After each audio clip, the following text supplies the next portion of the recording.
we've got the Porter Cable 4216 Dovetail box joint combination jig here. And I got it set up to do a little bit of a test cut, just some pine before we get started on our actual pieces. We've done some adjustments and got our dovetail bit set in there at an appropriate height. So we're going to do a half blind dovetail today, which is more appropriate for drawers than if you were to make a piece of furniture like a jewelry box or something like that. So we're going to do a test cut now and we'll see how it turns out.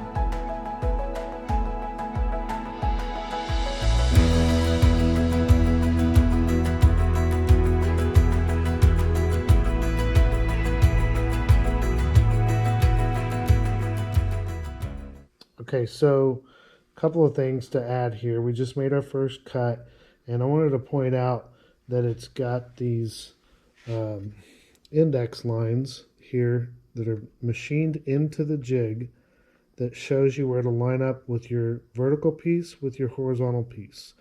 So the first thing we do is push our vertical piece in and line it up with those holes, and then we keep pressure down on this top plate and then slide in your horizontal piece and it'll come in from the back, and there's plenty of space open to the back so you can do as long a drawer as you want pretty much.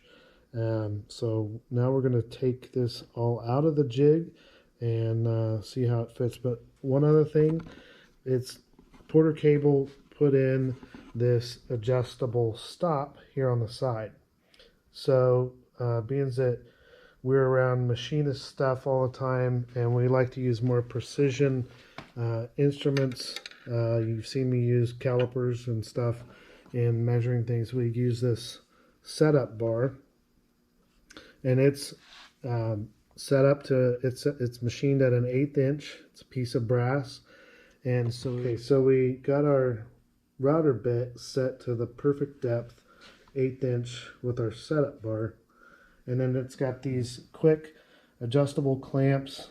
This one is for the vertical piece, and then this one back here is for the horizontal piece. And this allows really quick removal and putting in your new pieces, and that way you're not spending a bunch of time on setup. So far it cuts really nice. We just used the bit that came with the jig from Porter Cable. It's a really nice bit.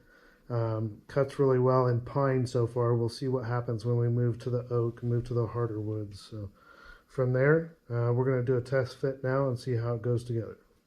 Okay, so we made our first test cut, and the pins are about 26 thousandths short of where they need to be. They're just a little bit proud in there.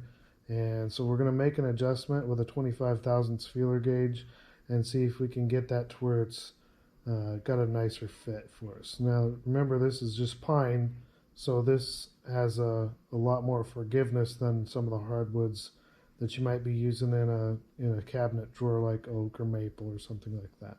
So we're going to make our adjustment and then make another cut and see what it does. And just in addition to that, in case you're not used to thinking in thousandths of an inch, that's about a 32nd of an inch. So a 16th of an inch is 0.0625. So it would be about a 32nd of an inch. Okay, so we take this, back this nut off. So this helps to locate where your template is in relation to where your workpiece is. So we back that off just so we can get a 25 thousandths feeler gauge in there.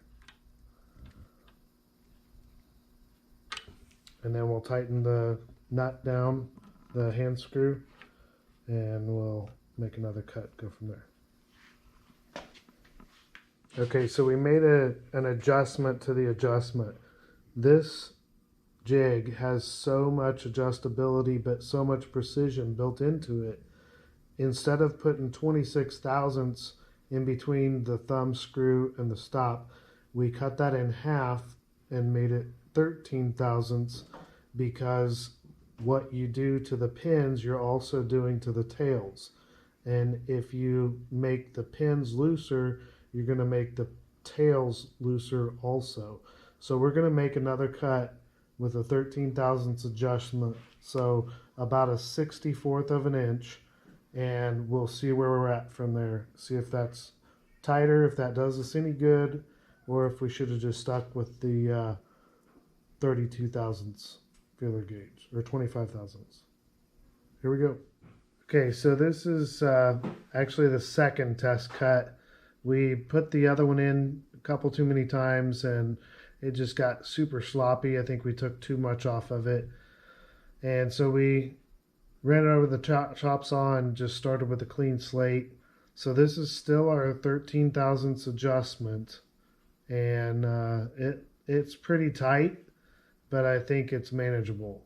It's got a nice fit to it, and it goes together really easy. Not super easy, but it goes together like it should. So I think we're gonna put the real piece in there and we're gonna go for it now. Okay, so this is our final test cut in the actual oak that we're gonna use. And so now we're gonna put our actual pieces in there. It's pretty tight fit. We might need to do a little additional clamping when we do our glue up, but it's a nice precision fit. This is a quality product, and I think it's going to go together really well. All right, here we go.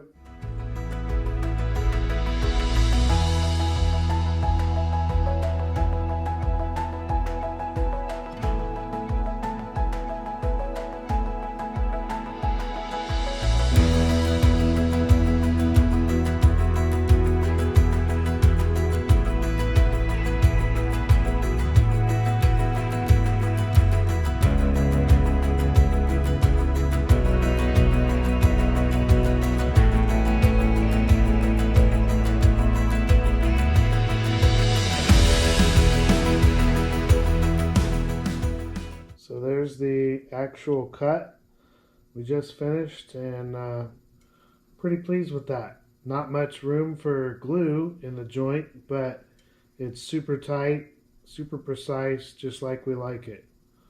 We're gonna go ahead and cut the other 3 corners, and we'll get back together when it's time for glue up.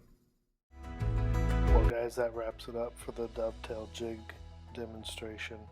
We did go ahead and put some bloom motion soft drawer slides on this thing.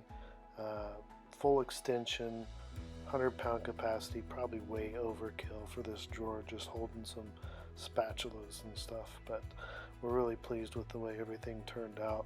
This is a great jig by Porter Cable, and it worked really well for what we needed to do, and look forward to making more drawers. As always, thanks for joining Germ's Workshop, and remember, 10 in, 10 out.